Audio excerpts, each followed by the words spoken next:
Jai Shri Ram, welcome back to the video. So in today's video, we are going to pay a humble tribute to the legendary freedom fighter Vinayak Damodar Savarkar, aka also known as Veer Savarkar. So in today's video, we are going to pay tributes to him. So today's video will be in English language. So it will be both in Hindi and English. So mix of two languages. So Vinayak Damodar Savarkar, who was also known as वीर सावरकर। तो वीर सावरकर हम उनको बुलाते हैं क्यों? उनका नाम तो विनायक दामोदर सावरकर है, लेकिन हम उनको वीर सावरकर क्यों बुलाते हैं? इसका रीजन ये है कि जो उन्होंने फ्रीडम मूवमेंट में किया, जो उन्होंने मतलब देश के आजादी के लिए किया, और जो ब्रिटिश ने उसके लिए उनको सजा दिया, तो वो सजा मतलब इंडियन हिस्ट्री में किसी को भी नहीं मिला है। उनका जैसे आधा ही लाइफ मतलब जितना साल वो जिए, उनका आधा ही लाइफ, आधा से भी ज्यादा लाइफ उनका जेल में कट गया, तो उसलिए उनको वीर सावरकर बुलाया जाता है। और उस जेल से भी उन्होंने इतना अच्छा काम किया, और उन्होंने इतना अच्छा मतलब उनका वार्तालाप, और इतना अच्छा मतलब जो ब्रिटिश गवर्नमेंट के साथ निगोशिएशन, और जो ब्रिटिश गवर्नमेंट के अगेंस्ट जो बोलना, उनके राइट मतलब इंडियंस और हिंदूज और इंडिया के राइट्स के लिए बोलना जेल से भी, तो उनको जेल में भी बड़े बाबू बुलाते थे, बाबू बुलाते थे।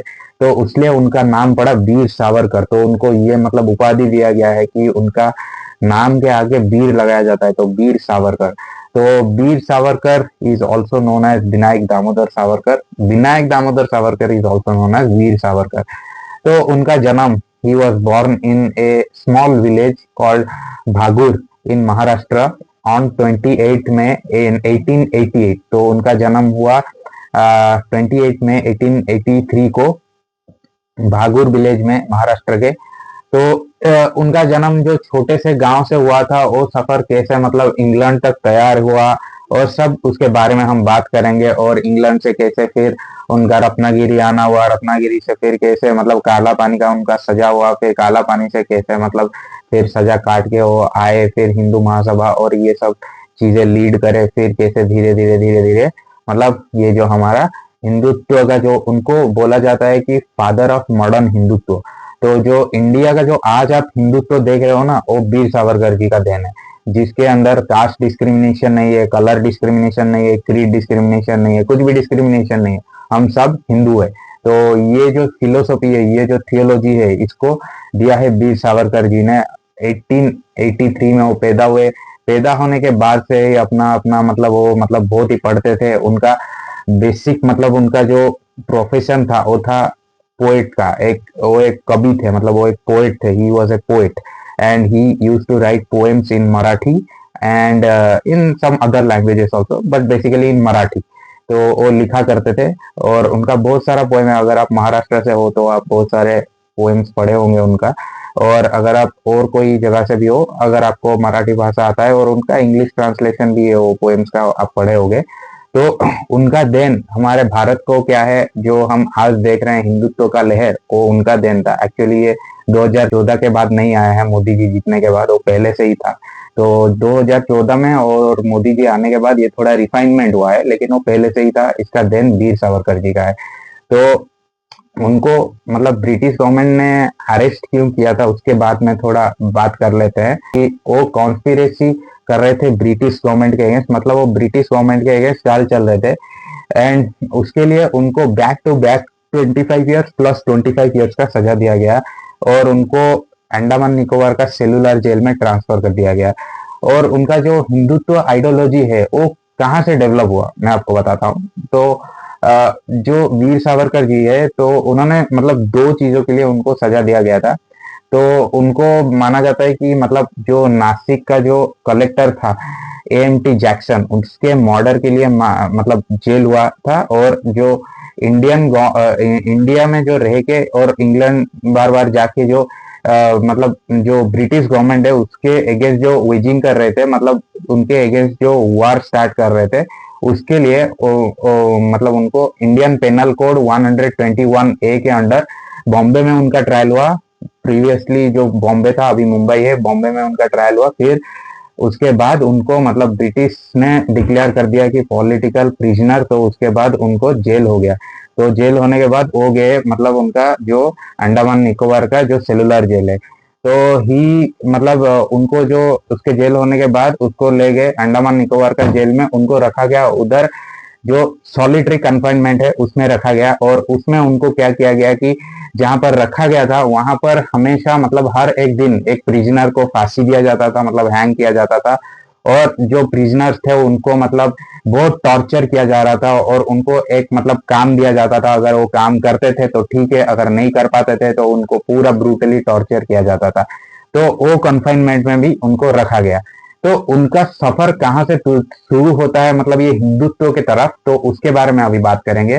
तो ही was a Chitpavan Brahmin from Maharashtra. वो एक ब्राह्मण घर के बच्चे थे, वो एक ब्राह्मण घर के लोग थे, लेकिन उनका जो आइडियोलॉजी है, उनका जो फिलोसॉफी है रिगार्डिंग हिंदुत्व, वो कैसे इतना मॉडर्न और कैसे इतना अच्छा, कैसे इतना मतलब वैल्यूएबल, कैसे एक इंडिया को यूनाइट किया, उसके बारे में अभी बात करेंगे। तो ही was a Chitpavan Brahmin from Maharashtra.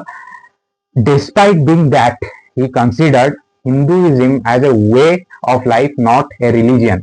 The religion word, actually जो रिलीजन का वर्ड है ना, वो एक मतलब ब्रिटिश या फिर आप बोल सकते हो फॉरेन कॉन्सेप्ट है। लेकिन हमारा इधर क्या होता है, धर्म का कॉन्सेप्ट होता है। तो धर्म का जो कॉन्सेप्ट है वो एक मतलब एक वे ऑफ लाइफ है। वो एक मतलब ऐसा मतलब रिलीजन के जैसा नहीं है कि एक बुक आ गया उसके अकॉर्डिंग सब फॉलो करना है, और उसके अकॉर्डिंग नहीं फॉलो किए तो आपको मतलब ब्लास्फेमी हो जाएगा, उसके अकॉर्डिंग फॉलो नहीं किए तो आपको अंदर फतवा हो जाएगा, ये हो जाएगा, वो हो जाएगा, आपको मारा दिया जाएगा, आपको ये दंड दिया जाएगा, ये वो दंड दिया जाएगा, ऐसा नहीं है।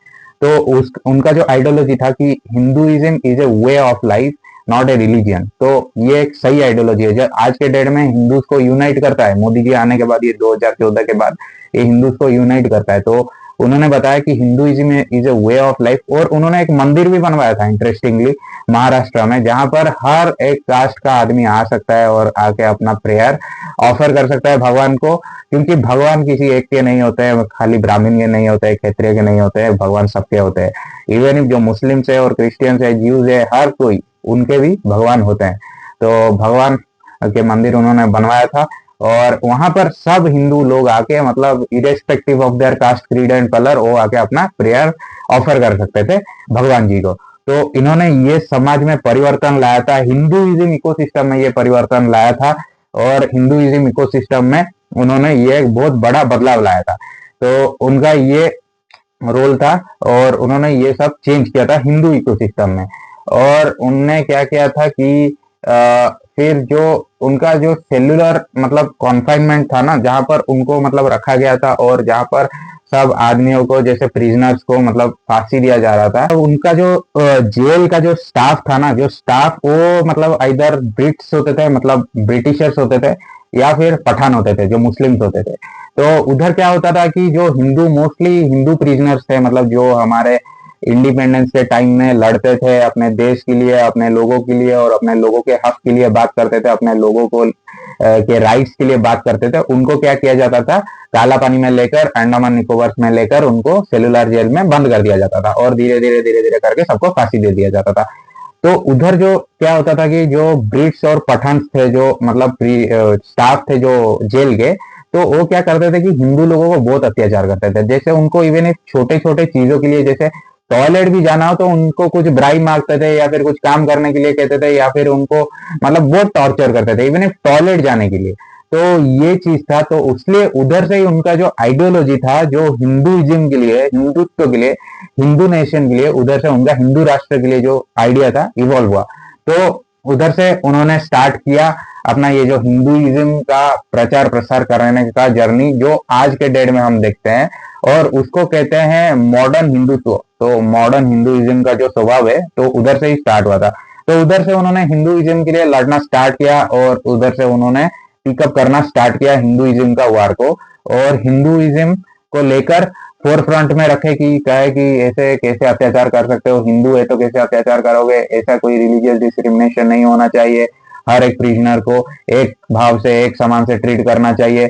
तो उनका बात कोई नहीं सुनता था, तो उसलिए उधर से ही उन्होंने स्टार्ट किया। और उन्होंने एक बुक भी लिखा था, उस बुक का नाम है इंडियन वॉर ऑफ इंडिपेंडेंस 1857, जो एक्चुअली द गाइडिंग बुक हुआ बाद में जाके हर एक इंडियन फ्रीडम फाइटर के लिए, हर एक भारतीय स्वतंत्रता संग्रामी के लिए जो एक गाइडिंग बुक हुआ, इवन भगत सिंह, चंद्रशेखर आजाद, राजगुरु, हर किसी के लिए ये गाइडिंग बुक हुआ। और ब्रिटिश को ये डर था कि ये बुक कोई पढ़ ना ले, तो इसलिए उन्होंने बहुत सारा अत्याचार किया वीर सावरकर जी के ऊपर।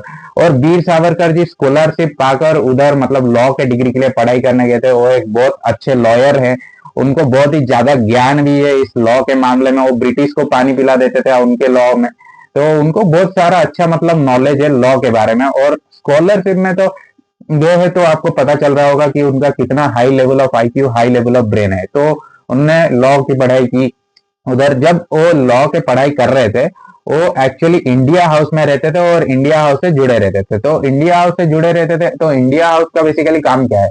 तो इंडिया हाउस जो था ना ब्रिटिश, मतलब वो ब्रिटिश एम्पायर में था, वो लंदन में था इंडिया हाउस। तो लंदन कैपिटल है तो ब्रिटिश एम्पायर का, तो उधर उनके जगह में ही इंडिया हाउस था। और इंडिया हाउस में क्या करते थे कि सब स्वतंत्रता सेनानी, स्वतंत्रता फ्रीडम फाइटर रहते थे। तो उधर क्या वीर सावरकर भी रहते थे। और वीर सावरकर जी का जो आइडियोलॉजी है ना, वीर सावरकर जी का वो आइडियोलॉजी सबको पसंद आता था। किस किस को पसंद भी नहीं आता था, लेकिन वो उनका जो आइडिया है, वो मतलब आइडियोलॉजी है, उसके रिगार्डिंग जो काम किया जाता था वो बहुत सक्सेसफुल भी होता था। जैसे कोई मतलब एक हाई अथॉरिटी, हाई पर्सनल है, मतलब वो ब्रिटिश एम्पायर का, उसको गोली करना हो, या फिर वो ज्यादा मतलब आतंकी मचाता है भारत देश के अंदर तो उसको मार देना हो, तो ऐसा मतलब जो काम करते थे वीर सावरकर जी, उसके बिहाइंड जो प्लान होता था उनका बहुत सक्सेसफुल होता था और एग्जीक्यूशन भी बहुत सक्सेसफुल होता था। तो वो इंडिया हाउस में रहकर ब्रिटिश एम्पायर के अगेंस्ट ये कॉन्स्पिरेसी करते थे और उनको धीरे धीरे धीरे धीरे साफ करते थे। और अपना बुक में भी लिखते लिखते लिखते लिखते और सबको बताते जा रहे थे कि ये करना है और ये अत्याचार तुम्हारे ऊपर हो रहा है और तुम जागो और तुम बोलो। तो ये बोलते जाते थे। तो ये 1857 का जो वार का उन्होंने बुक लिखा, Indian War of Independence 1857 by Veer Savarkar, जो उन्होंने बुक लिखा, वो एक गाइडिंग बुक हुआ हर एक फ्रीडम फाइटर के लिए। और ब्रिटिश एम्पायर को डर था कि वो बुक कहीं हर किसी के हाथ ना लग जाए और एक वो गाइडिंग बुक ना हो जाए।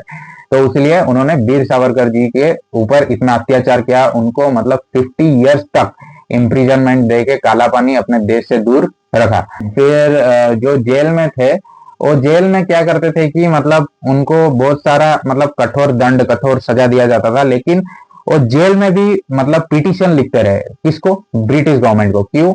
उनका मतलब थिंकिंग था कि वो ऐसे सोचते थे कि अगर मैं जेल में रहता हूं तो मैं अपने लोगों से मिल नहीं सकता हूं। जेल में एक कॉन्फाइंड एरिया है जहां पर मतलब मेरे को बहुत लिमिटेड रिसोर्स है और बहुत लिमिटेड लोग है जहां से मैं काम कर सकता हूं। तो अगर मेरे को अपना देश को आजाद करना है और हिंदुत्व का आइडियोलॉजी को लेके जाना है आगे, तो मेरे को ये जेल से बाहर निकालना है। कभी कभी आप देखते हुए कांग्रेस के लोग बोलते हैं वीर सावरकर जी ने माफीनामा लिखा, लेफ्टिस्ट लोग बोलते हैं माफीनामा लिखा। वीर सावरकर जी ने आज तक कभी भी माफीनामा नहीं लिखा है और आज तक कभी भी उन्होंने नहीं माफीनामा लिखा है। उसका प्रमाण क्या है कि कोर्ट में भी ये फाइट चल रहा था, कोर्ट में भी सब एविडेंसेस प्रोवाइड किए गए, सब चीजें प्रोवाइड किए गए, उनको मतलब इनोसेंट डिक्लेयर किया गया और कोर्ट ने उनको बताया कि ये इनोसेंट है, ये इन्होंने कभी भी अपने देश के साथ गद्दारी नहीं किया है और कभी भी माफीनामा नहीं लिखा है। वो जो लिख रहे थे वो पिटीशन था। तो पिटीशन किस चीज का था? पिटीशन था कि मेरे को जेल से निकालो और मेरा गलती क्या है बताओ। और जेल से निकलने के बाद उनका बेसिकली प्लान ये था कि जेल से निकलने के बाद मैं एक बड़ा एरिया में रहूंगा जब, तो लोगों से मिल पाऊंगा और अपना आइडियोलॉजी धीरे धीरे करके स्प्रेड कर पाऊंगा और लोगों में अपना अवेयरनेस लाके धीरे धीरे देश को आजाद करने में अपना कंट्रीब्यूशन दे पाऊंगा। तो इसलिए वो ब्रिटिश गवर्नमेंट को पिटीशन लिखते थे कि किस तरह से मैं जेल से बाहर निकलूं। उनका माफीनामा लिखना नहीं था, उनका पिटीशन लिखना था, इसलिए कि कैसे मैं जेल से बाहर निकल सकूं। तो उसको कांग्रेस और लेफ्टिस्ट लोग बोलते हैं कि माफीनामा लिखा। माफीनामा उन्होंने कभी आज तक नहीं लिखा। तो वो ऐसे ऐसे करके धीरे धीरे करके जेल से ही बाहर आए। उन्होंने हिंदू महासभा के लीडर भी बनाए गए और उन्होंने हिंदू महासभा का लीडर भी हुए और धीरे धीरे करके वो हिंदुत्व का आइडियोलॉजी को और देश को जैसे पूर्ण स्वराज देने का आइडियोलॉजी को धीरे धीरे बढ़ाते गए। तो ऐसे धीरे धीरे करते गए और हमारे देश को आजादी मिला। लोग कहते हैं भारत देश में कि हमको आजादी मतलब अहिंसा और मतलब पीस प्रोटेस्ट में मिल गया। ऐसा नहीं है भाई, पीस प्रोटेस्ट में कुछ नहीं मिलता है। पीस प्रोटेस्ट में सिर्फ लात मिलते हैं, घूसे मिलते हैं और कुछ नहीं मिलते हैं। तो उन्होंने मतलब ये जो फाइट किया, लगातार फाइट किया, उसके वजह से हमको आज मिला है इंडिपेंडेंस और हमको पूर्ण स्वराज मिला है, लेकिन पाकिस्तान बढ़ गया, बांग्लादेश बढ़ गया। फिलहाल फिलहाल के लिए तो बटे हुए हैं, लेकिन बाद में हम उनको जाके लेंगे भी, उनको लेके अखंड भारत बनाएंगे। तो जेल में भी उनका एक खास बात है, उनका बेसिकली जो चीज है वो लिखना है। वो एक पोएट थे, पोएम्स लिखते थे। तो वो जेल के अंदर भी उनको कुछ लिखने के लिए संसाधन नहीं दिया जाता था, कुछ मटेरियल नहीं दिया जाता था, फिर भी वो जेल के अंदर लिखते थे। कैसे? जेल के जो दीवार है ना, जो सेलुलर जेल के जो दीवार थे, उन दीवार के ऊपर बाहर जब आते थे, उस बाहर से एक पत्थर और एक कंकड़ ले जाते थे, कुछ भी ले जाते थे, वो दीवार के ऊपर ऐसे ऐसे करके मतलब उसको कार्विंग करके पोएम लिखते थे। आप आज भी अगर जाओगे सेलुलर जेल, जो उनके जहां वो रहते थे, उनको जहां इम्प्रिजनमेंट किया गया था, वो चीज आज एक म्यूजियम है, सेलुलर जेल। और सेलुलर जेल में जो जहां पर भी वीर सावरकर जी रहते थे, वहां पर उनका मतलब फोटो रखा गया है, और वो क्या क्या करते थे उसका सिग्निफिकेंस बताया गया है, और उसका सब कुछ चीजें लिखकर पूरा डिटेल में रखा गया है। आपको एक बार विजिट करना चाहिए सेलुलर जेल, और उधर जाके घूम के आना चाहिए। तो ऐसे ही वीर सावरकर जी का योगदान था हमारे देश के आजादी में, और बहुत फाइट किया उन्होंने, इसलिए ही हमको आज ये आजाद हिंदुस्तान, आजाद भारत मिला है। उनके बगैर और उन जैसे लीडर के बगैर, भगत सिंह जैसे, वीर सावरकर जैसे, राजगुरु जैसे बिना लीडर के आज हम आजाद नहीं हो सकते थे। उनके बदौलत ही हम आज आजाद हैं, और हमारा हिंदुस्तान इतना बड़ा है, 75 साल प्लस हो गया है हमको आजाद होते हुए। तो उनका कंट्रीब्यूशन है जिसके लिए हम आज आजाद हुए हैं। तो ये उनके लिए मेरा एक ट्रिब्यूट था, छोटा सा वीडियो था, और उनका आज जन्मदिन पर ये मेरा छोटा सा ट्रिब्यूट था। तो इस वीडियो के लिए इतना ही। आपको मिलते हैं नेक्स्ट वीडियो में। अंटिल द नेक्स्ट वीडियो, जय श्री राम।